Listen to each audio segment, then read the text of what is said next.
there, nephews and nieces, pools, it's Unk. Yeah, it's the one and only. And today I'm here with none other. That's what I want to say. I am something. Of course you're something. You're on this damn show.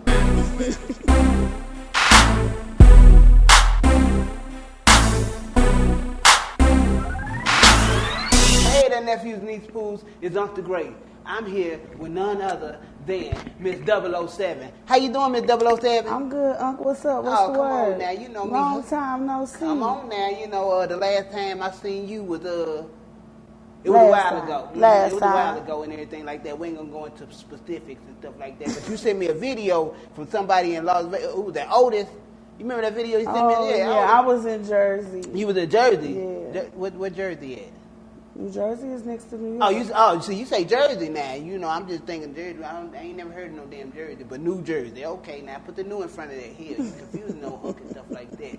So we here to talk to Mz007 about what she got going on. Because you got a lot of stuff going on, don't you, Nietzsche Pooh? Man. Pass me a drink, I'm important. Kisses on the cheek, I'm important. Mirrors on my hand, I'm important. I'm coming through, bitch, I'm gorgeous. Where you living at now? I live in Las Vegas. Las Vegas. So now you were staying in California, right? I was living in South Central Los Angeles, California. South Central? How the hell?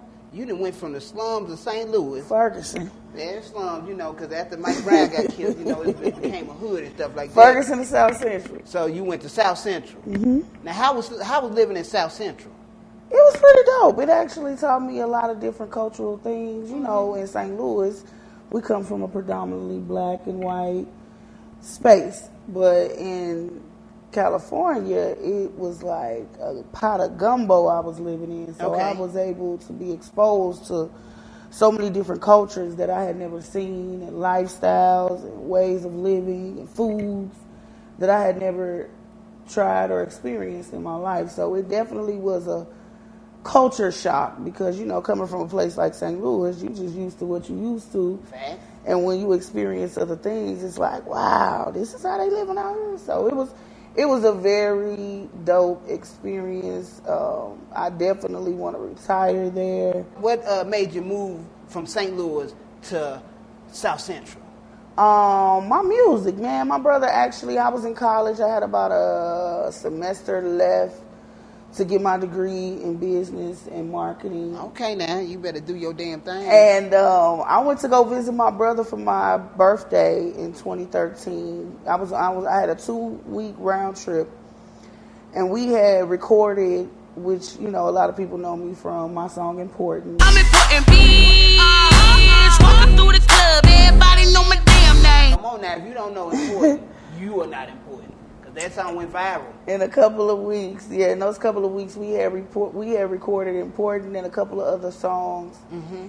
And he just was like, man, I really think you got a big chance. I'm going to give you an option. You either going to go back to St. Louis and sit in the classroom, or you're going to stay here and pursue your dreams. And I stayed. I never came back. Well, hell, you better. You better. It was the best decision I had ever made. It was influenced by a guy I was dating at the time, too, and we ended up having a huge breakup. He didn't come. And I had the opportunity to move back home, but I was like, you know what? Pride started standing in the way. I'm like, man, I ain't going back home. Not for no guy. Right. Sure. Yes. But I stayed, and it was the best thing that ever happened to me. No, I'm proud of you, and that's what's up. That's something that that's something that I've been thinking about. I think about it, but I know I'm gonna end up doing it because I feel like you got to move away. Like you build your good little foundation in your hometown or whatever, but you move out to expand. You know, and that's what it was. I really had hit a ceiling in St. Louis. Like, you know, 8 years ago. Really, we can go back 15 years ago when I started, but in between the 15 years of me starting and me leaving in 2013, I had hit a plateau in St. Louis. I was on every radio station. I was winning all the local contests. I was the girl in the city, you know, and it was like no limits to I had exceeded all the limits in St. Louis, and it was time for me to elevate and get better and bigger exposure. Gotcha. And that's what happened. I got to LA, I cut my hair off, lost a little weight, recorded the video. All my videos I've done, I always come back home and do them. I have a huge love for my city. Like, I'm proud, like, of being from such a place where we don't get many opportunities to do superior things. Like, they're not really presented to us here. Right. And there were some opportunities back in the day, like that happened. I remember Ludacris came out and gave people different opportunities to sign with him. I mean, but for someone like me who is an aspiring star and needs to be in certain spotlights and rooms and things like that, LA is the place for me because I can pop into a club and be sitting next to Drake. I can pop. I've built some honorable relationships with some people, a lot of people in LA, and those relationships can have potential to put me in spaces people dream. All sizes are beautiful. I got hips, I got ass. Hold on now, we getting into it now. All right. Supersized Salon. What's going on with that? So, Supersized Salon is a reality TV show. Okay, now we in reality TV, y'all. Pitch it. We're going to take y'all down that road. Go ahead. Baby Doll Beauty Couture is the first ever all-inclusive salon by plus-size girls for plus-size girls. Can't nobody tell them they ain't fine at 5, 400, 600, and 700 pounds. Big girls don't like sitting low. All this is for all of this. At Baby Doll. It's luxury in here. It's always happy moment. You get over there. The sad moment, uplifting moment, or some bull. It's based out of a salon of a really good friend of mine named Jamie Lopez. She has had a salon in Las Vegas for the past 6 years called Baby Doll Beauty Couture. Okay. And the concept of the salon is that it's for plus-size girls by plus-size girls. So we have custom furniture. Our furniture holds up to 800 pounds. Oh, that's real custom. Yes, real custom. Real custom. Like we don't discriminate. We've had our experiences where we have walked into a traditional salon and we either can't fit in the chairs, or we've broken chairs, or they don't have seating to accommodate women who are over 200, 300 pounds. Gotcha, okay. So we have provided a safe space, which is all-inclusive. We don't discriminate. So it don't matter if you're a 222 or a 202. We will take you and make sure that we have everything you need to accommodate you. We do hair, we do nails, we do makeup, esthetician work. I am the fashion stylist. Okay, hold on. We're going to get into that, but go ahead. And that's how I am on the show.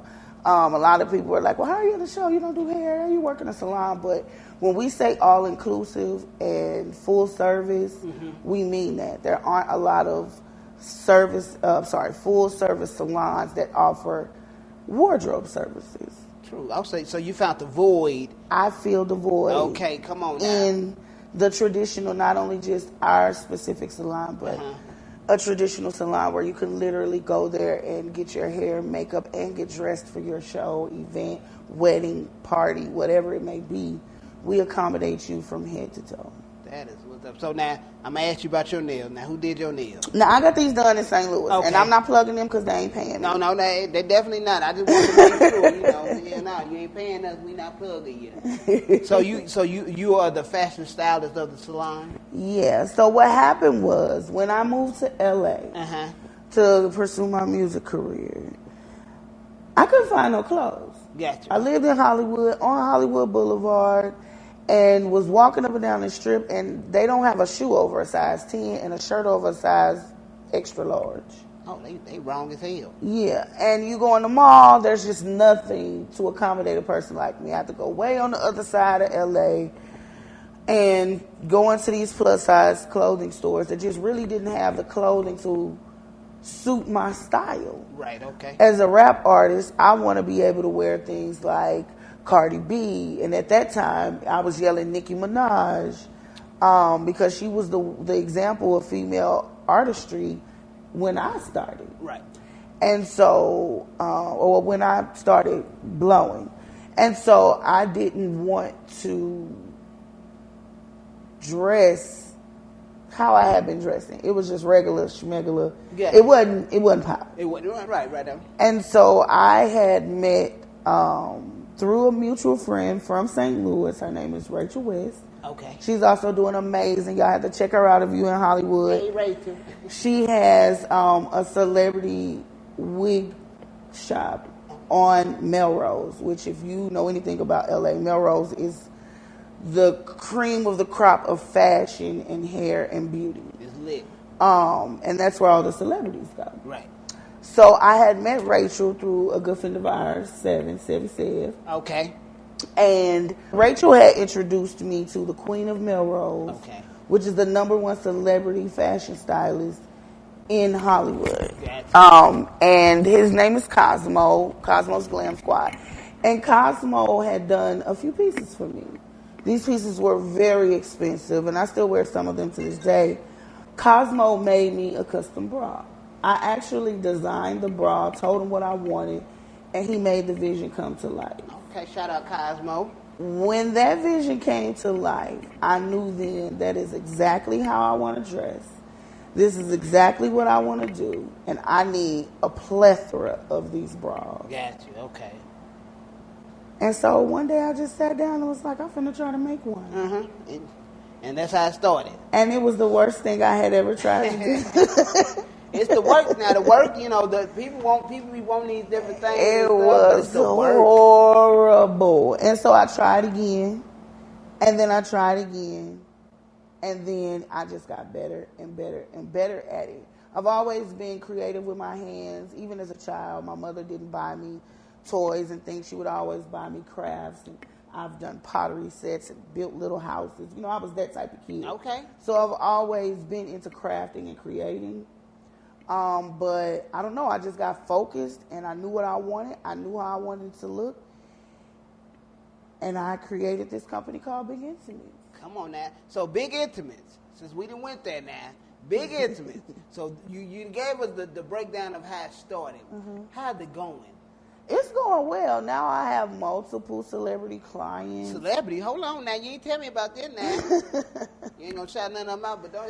I'm gonna say my newest client that I'm extremely happy for. A lot of people didn't know this, but when my music went crazy, I became a fashion figure and a voice for the LGBTQ community. Okay. That is my fan base.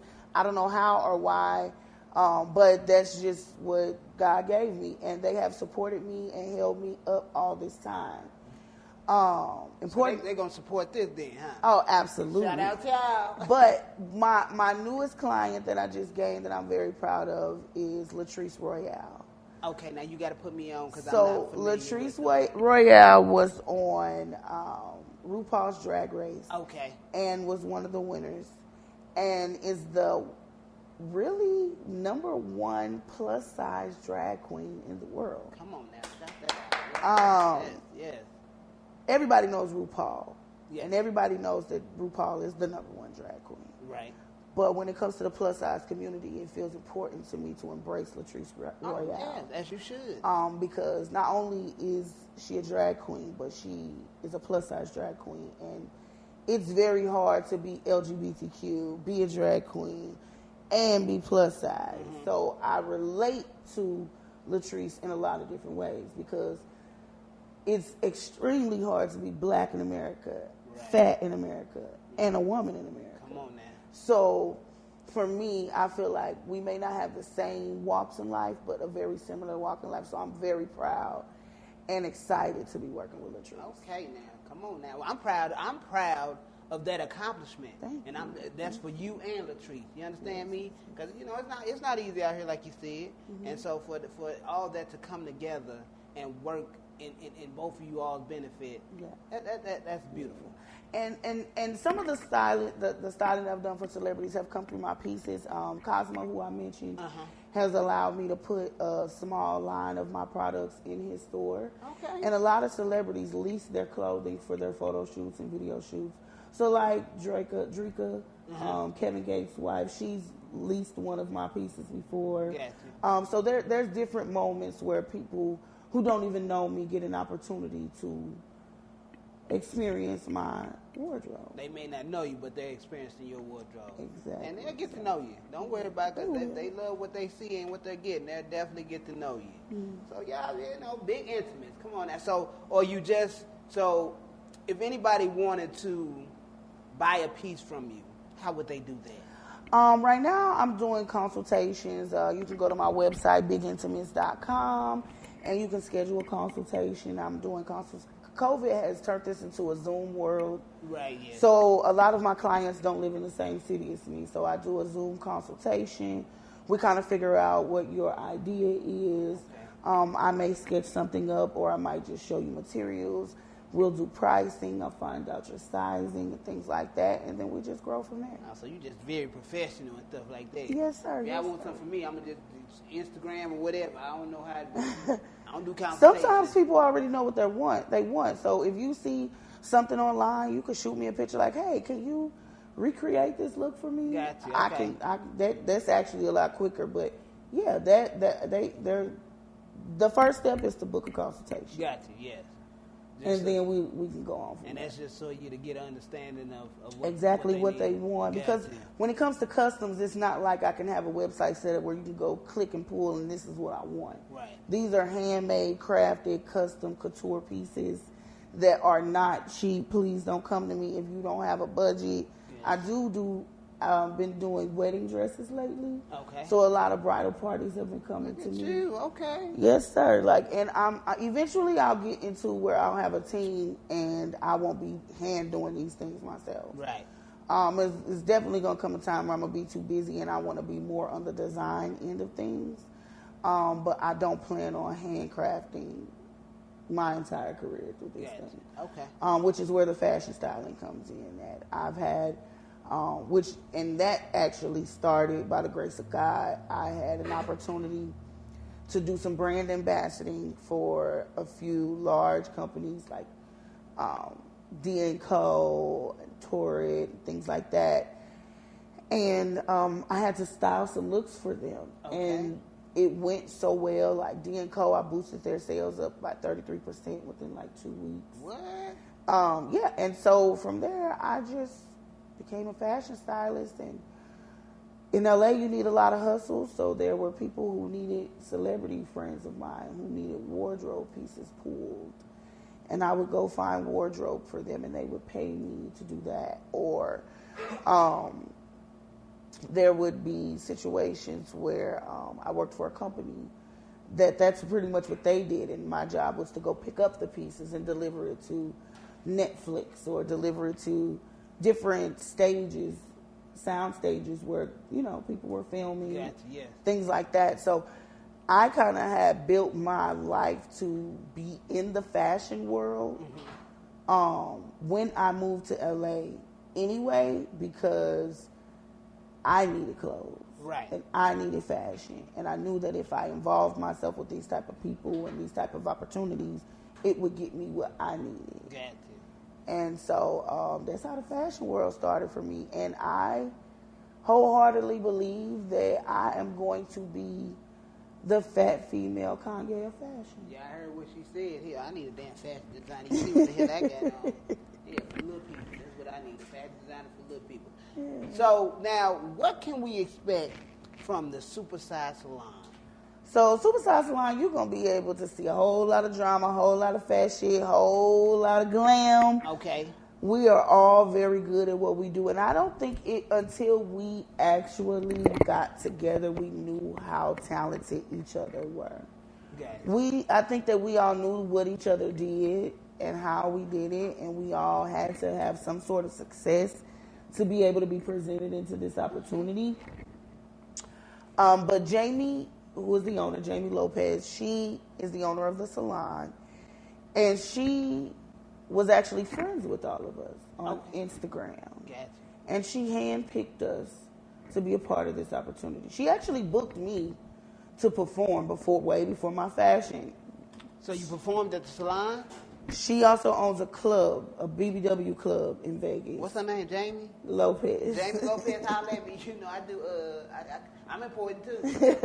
Very important. She has Club Baby Doll, which has Okay. been closed since COVID, but it'll be opening back up soon. Gotcha. But she has Club Baby Doll, and she had booked me to perform important at her club, and that's how her and our relationship started. But she was fans of the other girls' work through Instagram. Okay. And that's how they all became a part of this. She saw something in us and was like, I want you guys to be a part of put it this. together, and here we are now. You all on WeTV.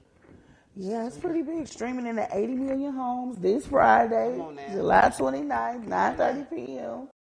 The all-new series, Supersized Salon, premieres Friday, July 29th on WeTV. Stream every moment Tuesdays on All Black. Use code WeTV for 30 days free. Advice that you would give to somebody, a female, a plus-size model, just anybody in general that's coming from St. Louis, entertainment-wise, fashion-wise, just advice that you would give them to encourage them to pursue their dreams and just to let them know it can happen for you. I get a little emotional around this, but I'm going to spare my tears for you, because I feel I'm trying to develop everybody know I'm a mushy little Pisces. Oh, well, I want you to be you. I want you to be you. But the one thing I would tell everybody is don't give up. Come on, man. And I know that sounds so cliche, but if you look at where I came from, and a lot of y'all know me from the beginning, I started out with one verse, no song. And that one verse brought me to today. And the people who gave me opportunities in between, never forget. I will never forget those people. All the way down to having one verse written, and, he go by Kizzy now, but we were at Dante's one night. Ray the Kid. Ray the Kid. Ray the Kid, shout him out. And he was doing his Jump Stupid song, and I was like, bro, on your second verse, because he used to rap to his instrumental. Okay. On your second verse, hand me the mic. And he like, at the time they called me Big Shannon. I was 00, but they weren't calling me 00 yet. Okay, this is the beginning. This is the humble beginning. Come on, man. Come on, Big Shannon, if I give you this mic, you better not embarrass me or yourself. And I'm like, bro, trust me. Give me the mic on your second verse. The man handed me the mic. And when I tell you I did the first verse of my song, You Like That I had back in the day, the entire crowd went crazy. And I knew at that moment that this is what I wanted to do for the rest of my life.